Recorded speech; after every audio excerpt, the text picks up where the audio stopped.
Marmari pupeñi pulamuen compuche faupule kimeltuawin kiñeke ramton mapuzumeu. Ganesh ramton. Chemanta.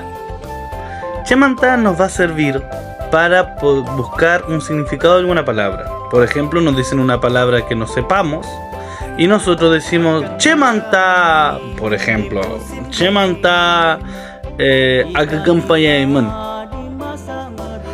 Puñelo Ramtun Chumpi. Aquí la idea es que con esta palabra podamos quizá pedir que se nos hable un poco más fuerte o más lento para entender lo que se dijo mejor en Mapudungun, y lo podemos conjugar.